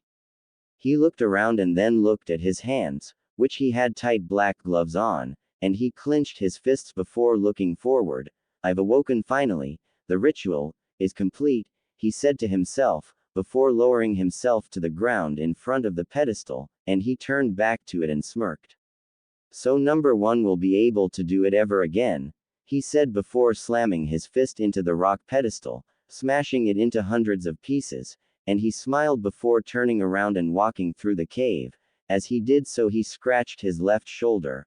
I still don't know enough about this modern world. My feathers didn't gather as much information as I had hoped, he said. He extended his wings of red liquid feathers and flipped them once, lifting him off the ground, and he moved out over the ledge a little and looked down. It was too dark and too high to see anything. He got another itch in the same spot on top of his shoulder and scratched it again. Well, I wonder how much of my powers diminished over these last 10-15 years of hibernation, he said before, swiping his right arm behind him without looking, and a mountaintop to his 5 o'clock, looked like someone slashed a horizontal line through it with a sword, and it slid off of the top a little before it shined with red energy and electricity before being disintegrated. The man looked at his hand. Yep. I'm weak, he said. He stopped flapping his wings and let himself plummet down to the bottom of the mountain, the cold air smashing against him, and as he fell he took a deep breath and exhaled. Ah, it's good to be awake again, he said. I've forgotten what the sensations of life feel like. As he fell from the sky and approached the bottom, he flapped his wings one more time, slowing himself inches above the ground, and he landed, being forced into a crouch. He stretched his wings out in front of himself and looked them over. Seems I have to relearn how to use these. That landing wasn't so great, he said before folding his wings behind his back and walking forward through the brush. I need to get my energy and power back, and there's only one way to do that, he said. Then he saw a few lights in the distance through the brush, and he walked towards them. Eventually he got behind a tree and looked to see a merchant's caravan camped out for the night, on a path, with 4 rain ninja awake and on guard of it. The man grinned evilly, revealing 4 fang-like teeth on the sides of his jaw, 2 on the top and bottom. How convenient. God must have forsaken the world in the time I slept. Hehehehe. He chuckled silently to himself before stepping away from the tree, and his wings broke from their wing shape and the red liquid pulled back into 2 vertical slits on his shoulder blades, and he stepped forward through the brush with his hands in his jacket pockets. The 4 rain ninja on guard shot to their feet as he came from the brush and walked towards the caravan.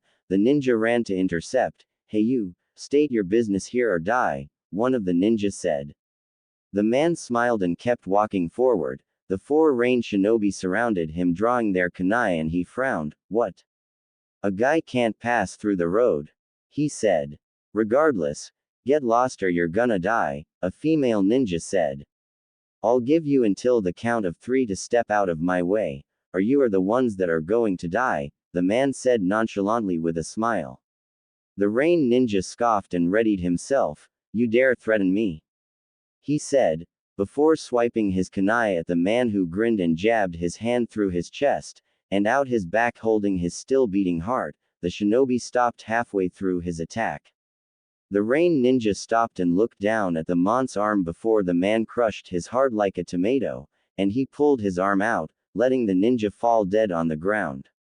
Why, you bastard, the female ninja said, pulling out an umbrella on her back, and she opened it, and got ready to throw it into the air, but just then the man's left wing blasted out, and took shape, and in doing so impaling her through the body.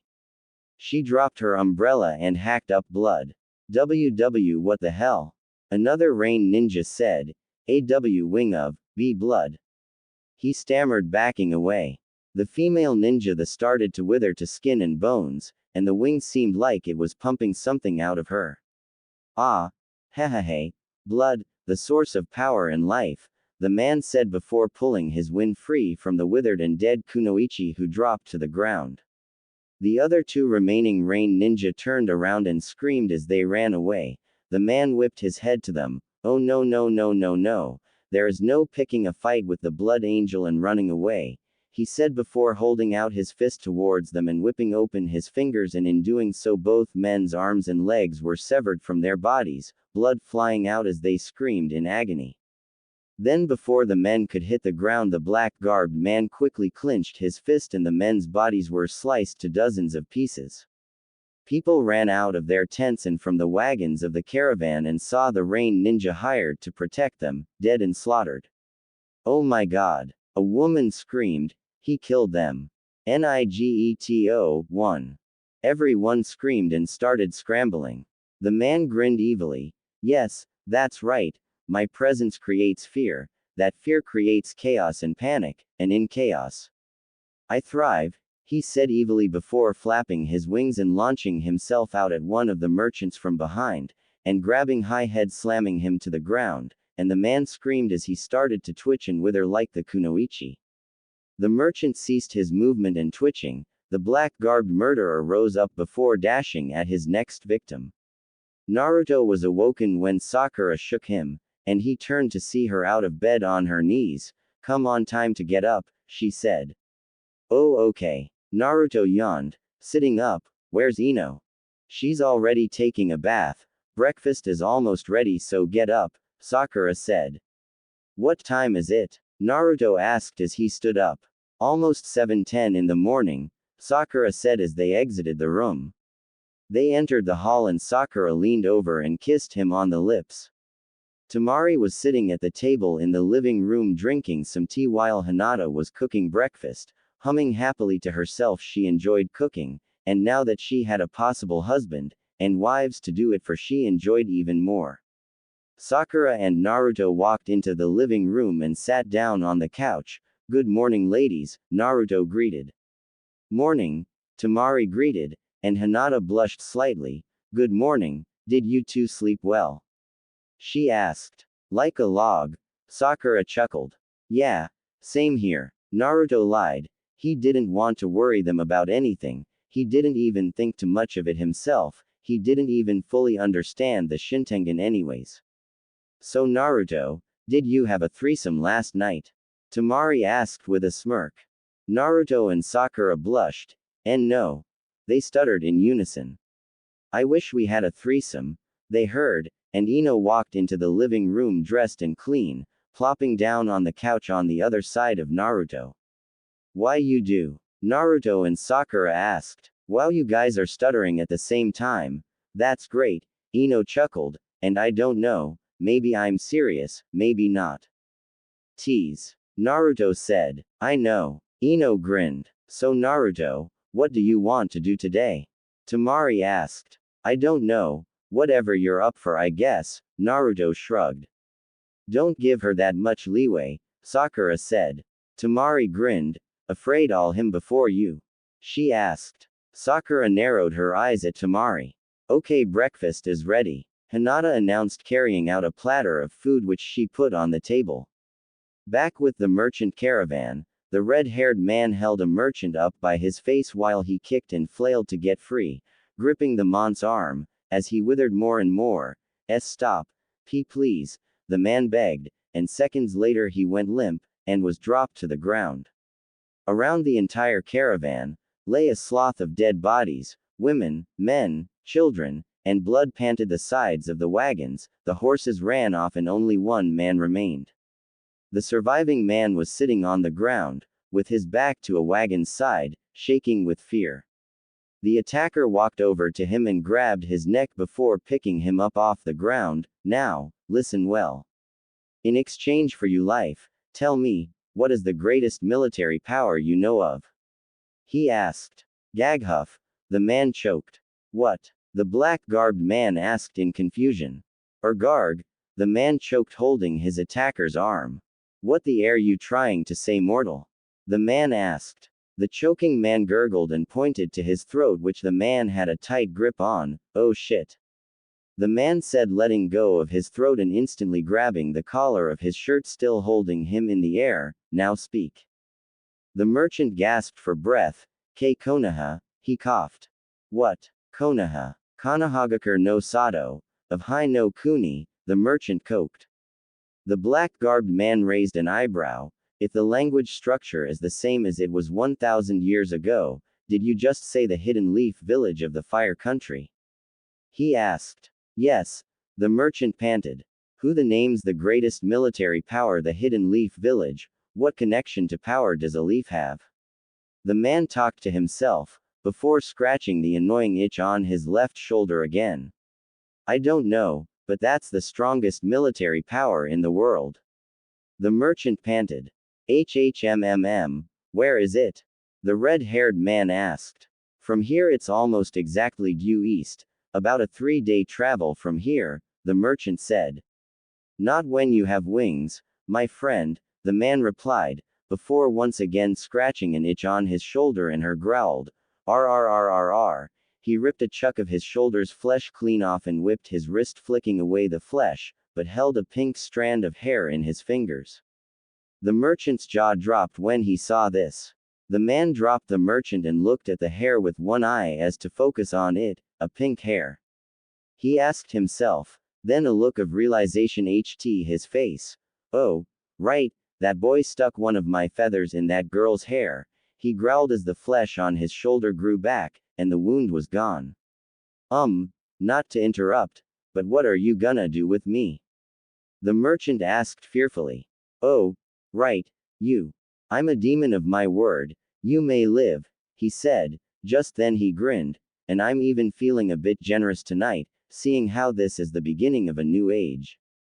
What? If you pledge your eternal loyalty to me and me alone, I will grant you power beyond your wildest dreams, the man said. What's the catch? The merchant asked. The catch? Well, I told you, eternal loyalty to me, he said. I punish those who oppose me and reward those who are loyal, he said, digging in his jacket before pulling out a small glass vial of blood. What is that? This is something I put together before I went into hibernation. Tell me, have you ever heard of the Biju? He asked. Yes, the 9 multi-tailed demons.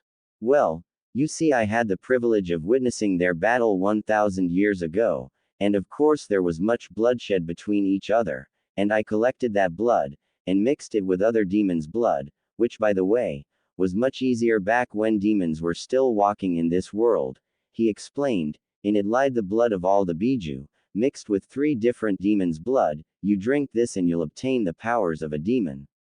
I'm not sure I trust you. Trust me or not, if you don't drink it I'll just kill you here and now, but I'm offering you power and a high place in the army I will soon rule, the man said. Deal, the merchant said. The black-garbed mont's hand lit up with red chakra and consumed the vial, before fading, and he popped the lid off the top with his thumb. Now before we start, what is your name? Zuriko, the merchant said. Not too befitting of a demon, your new name will be Narunia, he instructed, the name of the demon in which I got most of that blood from, a strong demon at that.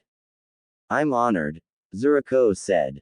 Now drink. Zuriko grabbed the vial and downed it, then looked at the man. So what now? I don't feel any stronger. The red-haired murderer started chuckling as he turned to walk away. Just then Zuriko's veins all bulged throughout his body and he dropped to his knees. Ah! He screamed as his eyes went blood red, and red chakra emitted from, and blasted out a strong pressure wave, knocking over the wagons. Hey hey hey hey hey hey hey meh hey hey hey hey ha ha ha. The man laughed as he walked away, and now it all begins. Tsunade sat in her office drumming her fingers on the desk. For once she had all her paperwork done. She was desperate for something to take her mind of the feathers, so she basically outworked her work. Great, Tsunade grumbled. Just then the door cracked open and Shizune peeked her head in. Tsunade-sama. Suna replied. She said, stepping into the room. Really? What did they say? Did they find anything? She asked. Yes. Here. Shizune said, handing Tsunade a scroll that a bird could carry, and she opened it and on T was a seal, and she placed her finger in it. Kai. She said, and in a poof of smoke appeared a book, wrapped in brown cloth, and 2 strings. Tsunade untied the vertical string, then the horizontal string, and pulled the cover off of the book, revealing an old hardback book, that was brown, with black and red trim around it. Its cover had illustration of a skeleton with red angel wings, rising from what looked like a hole to hell with fire shooting from it. What the hell? Tsunade said. Unfortunately the feather is gone. The bird may have dropped it on its way here, Shizune said. Tsunade opened the old book and read the first line. from the darkest shadow, from the crimson rivers, from the soul of the demons, rises the angel of blood, she recited. What's that supposed to mean? Shizune asked. I don't know yet, Tsunade said before reading more. Long ago there were brothers, both skilled in the art of the blade, but one was always superior to his younger brother, a year's worth of experience separating the two. For years the younger brother lived in the shadow of his elder brother, and jealousy drove him to abandon his family and all he knew, before he wandered the lands fighting all warriors he encountered, and slaying them all. He fought and fought to get better than his elder brother. In his journeys the younger brother was caught in a fierce storm and was forced to take shelter in the confines of an ancient demon temple, where he was ambushed by the creatures of the underworld. For hours he fought demon after demon, slaying them one after another, and after a long bloody battle the warrior collapsed in the center of the temple exhausted and beaten nearly to death. 2 huge gashes in his back, wounds scattered across his body, blood pouring to the floor beneath him. Accepting he would not survive, the warrior lay on his back awaiting his end, dreading how he would never slay his brother, when the blood of the demons he defeated seeped into the seals on the floor, mixing with his own blood in the center. The seals released a small flash of light, and then lightning was drawn to the temple striking it, and the electricity was pulled into the seals and blood.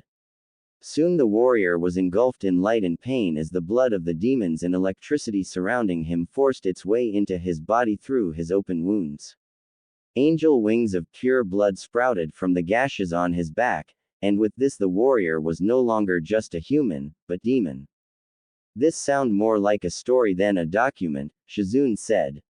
True, Tsunade said, then noticing a note that was on the scroll, she picked up the paper and it read, "We apologize if this isn't what you are looking for, but it is the closest thing to red feathers we found, but it's only based off of a legend. Hopefully it helps somehow, we'll be in touch should something else come up. Gara." Shizune, no one is to disturb me, I'm going to read this entire book if I have to, Tsunade said. Yes ma'am, Shizune said exiting the room, and Tsunade continued reading. Okay. I'm ready Naruto, Tamari said. Alright, Naruto said, before turning to Sakura. Well I gotta go, he kissed her. Bye. If she tries anything tell me I'll break her face in, Sakura said. She won't, Naruto said before turning to Hinata and Ino. See ya. Later, Ino said. Bye. Have fun, Hinata said. Naruto walked over to Tamari who was at the front door. Let's go, he said. With that Tamari and him exited the house. Well, I got some really early training in this morning, but now that I got a full belly, I'll be able to go seriously, Hinata said. Do either of you wanna join me? She asked. No, I'll pass, this is my paid vacation, Ino said. I'll pass, Sakura said. Okay, Hinata said before going out to the backyard. I think I'll plant those seeds Naruto gave me, Ino said standing up from the couch and walking up the stairs to her room to get the seeds and gloves etc. Sakura watched her and stood up before following after her.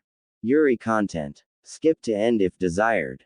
Sakura went upstairs to Ino's room and went in, where the blonde girl was looking for her gloves. Ino. Sakura said.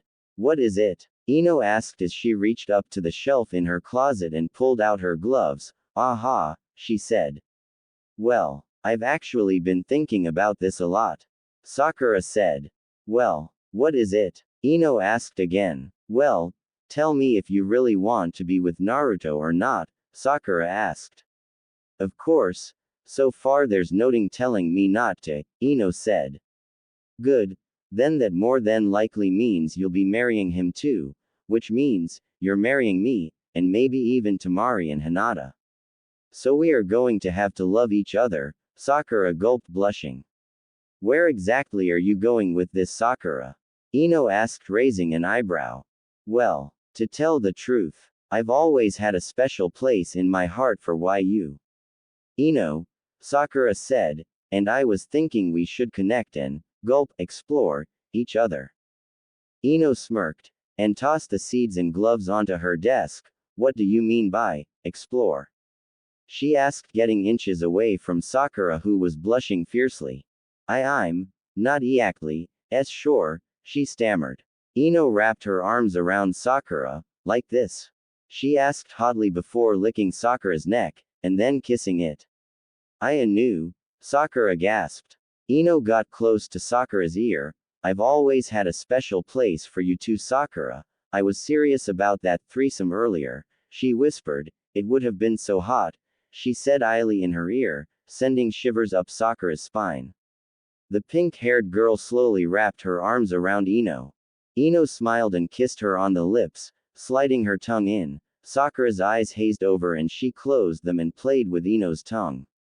Ino's face turned a light shade of pink, and she started running her hands up and down Sakura's body, feeling her form, before bringing her left hand up to Sakura's right and massaging it gently.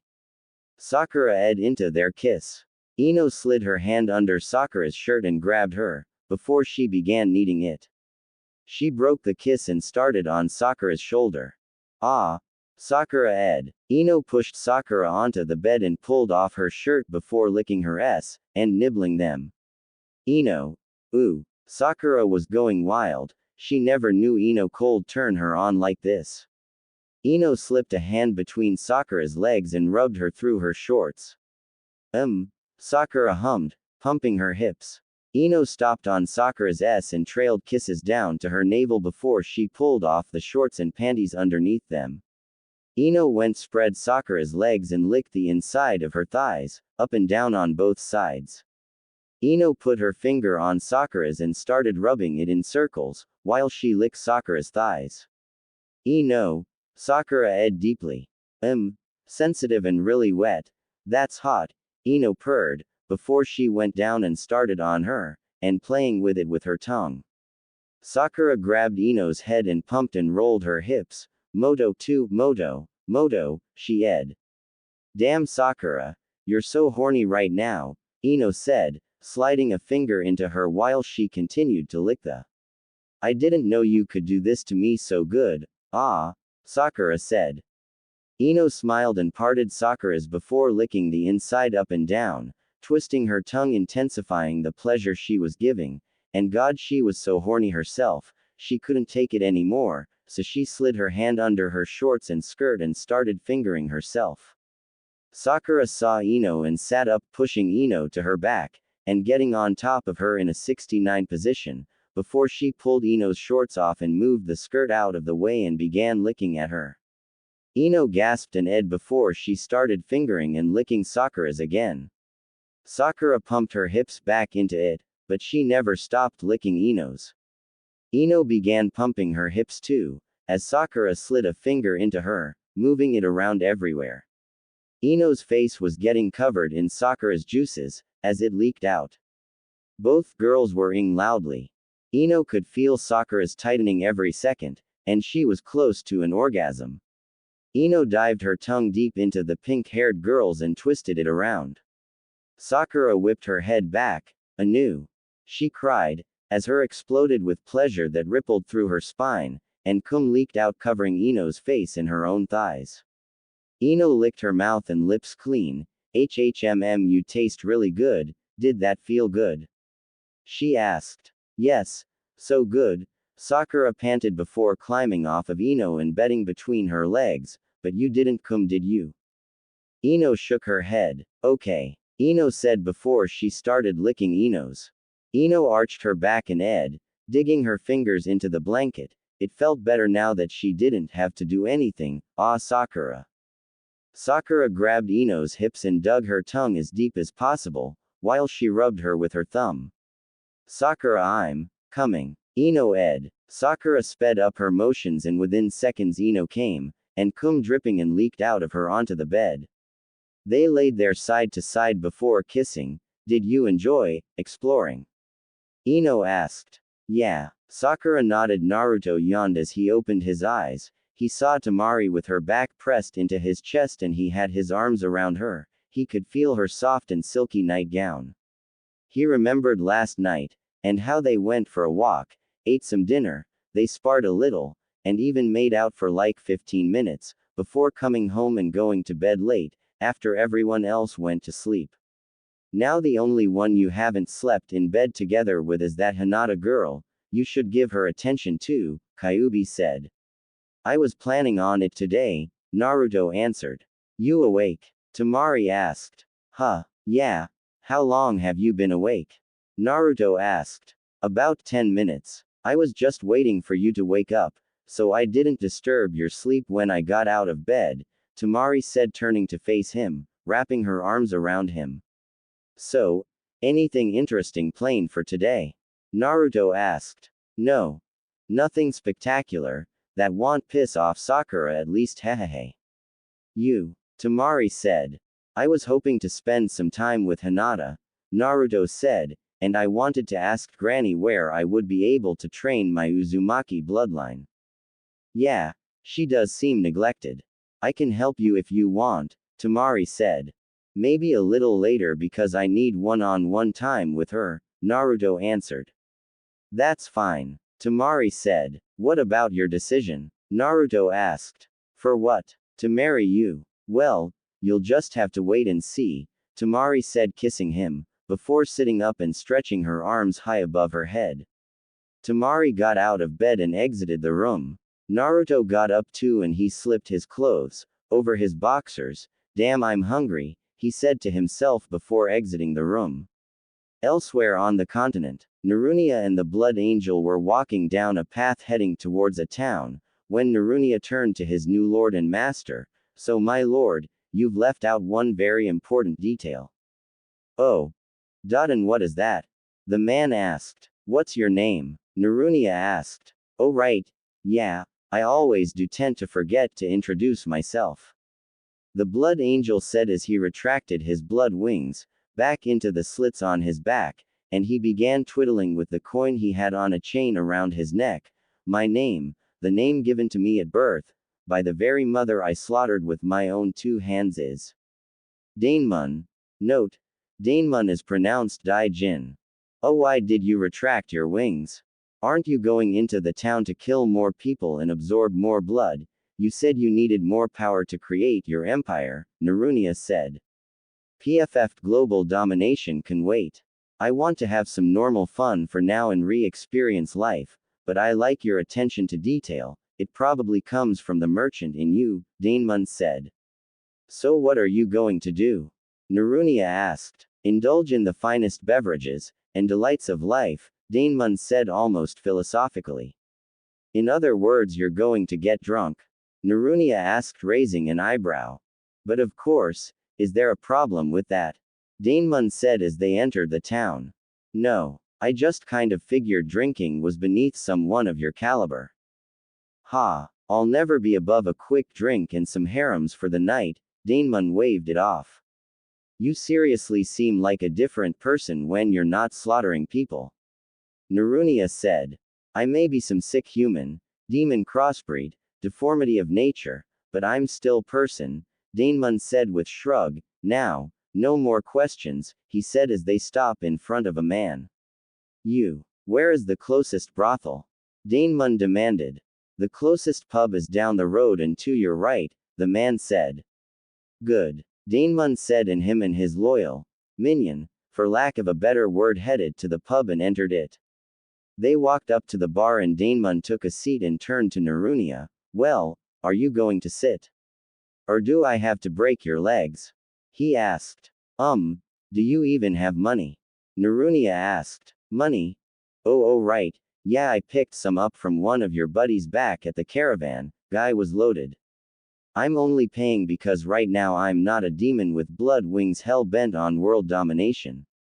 I'm just a guy wanting a drink, Daemon explained. Narunia shrugged and sat down. The bartender walked up. Okay, what can I get you guys? He asked in a gruff voice. Your strongest alcohol, Daemon ordered. And you? The bartender asked Narunia. I'll pass, he answered. Narunia. Daemon said. No response. Daemon frowned. Narunia. No response. Daemon's eye twitched. Narunia. He snapped. Oh shit, that's me. Narunia snapped his head to Daemon, Sorry boss, not used to that being my name. I'm used to being called Zuriko my whole life. Well, your old life is dead, and your new one started yesterday, so you might as well celebrate with a drink, Danemon said, just as the bartender put his drink down next to him. Like this? The Blood Angel said, grabbing the cup and downing it. Fine, why not? Let me get what he's having, Narunia said to the bartender. Coming right up. Refill for me, thank you, Danemon said.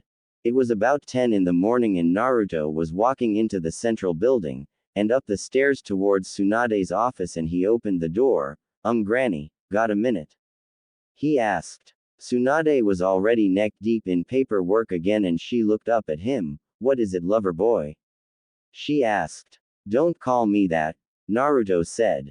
I'll stop calling you that when you stop calling me, Granny, got it? Tsunade returning back to her work. What is it you wanted? I was just wondering what way I could train my Uzumaki bloodline. Naruto said. Oh. The one with the oceans. Well, your mother is where you got the name from, and she hailed from the Whirlpool country, a place with much water, but when Operation Matchmaking is over, I'm sending you all to the land of waves for you to train, Tsunade explained. Oh, and by the way, did you learn anything about those feathers? Because with my Shintengen I saw the one in my room glowing a red light. Naruto said. Tsunade's interest was piqued now, and she raised an eyebrow. Really? She asked. Well, I haven't found out much about them, but Suna did reply, they sent us this book. Tsunade said, pulling the said book from her drawer and handing it to him over the desk. Naruto grabbed it and looked at it. Whoa, creepy, he said. I know, but it sounded more like an old-fashioned legend though, Tsunade said. I haven't gotten a good chance to read it yet, but on one page it said, feathers of red, the symbol of the Blood Angel. It said that they're the precursor to the Blood Angel's wrath on the world. Blood Angel. Naruto scratched the back of his head. Never heard of it. Neither had I before this, but this book is dated back over 900 years, Tsunade said. Naruto's eyes widened, and it's still in that condition. Well, apparently they had it in a vault of old documents and books, so it persevered, Tsunade said. Naruto flipped through the pages and in one saw an illustration of a man in all black, opening giant stone gates with red lightning, and demonic and evil-looking arms crawling to get through the door. He flipped to another page and read some of it. Tsunade looked at him while he read. Anything interesting? She asked. Well, there's this. Naruto said. In the last year of the Blood Angel's reign, the elder brother he seeked so hard to surpass finally silenced his rampage across the plains. At the sacrifice of his own life, the elder brother separated the power of the Blood Angel from his own body, and turning it into a dense crystal of chakra, before the body withered and died. No one knows where the crystal is sealed but the one who died to put it there, but this isn't the end of the story. What else? Tsunade asked. There's more. He answered. It's believed that though the Blood Angel is no more, before he died he passed his seed on to that of a human woman. She gave birth to a young red-haired boy who was a normal child except for his eyes, until the day he turned 10. When he sprouted the wings of the Blood Angel, and through genetic memories, he remembered his father and his goals. Thus, he murdered his mother and began the new reign of the Blood Angel, slaughtering hundreds of skilled warriors alone, growing more powerful as he went, but 13 years later that reign stopped. No one knows why or how, but the new Blood Angel vanished and was never heard from again. Odd. It seems like something of such power shouldn't have just dropped off the face of existence, Tsunade stated. Naruto flipped through multiple pages until he came to the last one, which was a picture of a blood-red crystal, emitting red light and electricity, and words at the bottom of the page. It's claimed that any who could find the original Blood Angel's crystal could obtain his power, so it also claimed his son was searching for that crystal and died trying to find it. Ha! If these feathers mean what I think they mean, he's still alive and kicking, but this book is over 900 years old, and if the story in it was only a legend at the time it was written, it would mean it was close to 1,000 years ago that this blood angel and his son existed, but if he's got human in him he shouldn't be able to live that long, even if he's got demon in him, Tsunade said. I don't know what's going on about these feathers and blood angel business, but I have to go now. I need to spend time with Hinata today, Naruto said, closing the book and putting it on the table. Okay. Then go, feel free to come by to read the book any time, Tsunade said. I probably will, Naruto said, exiting the office. Naruto walked to his home and went inside, kicking his shoes off. I'm back, he called OU, as he walked into the living, where he saw all the girls and Tenten now.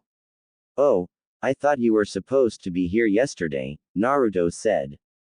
I just got back from a long trip, the only place I was going was the bath and then bed, Tenten said. That's understandable, Sakura said. But I'm here now, so what do we do? Tenten asked, sitting back on the couch. Well, I was going to spend some time with Hinata today, Naruto said.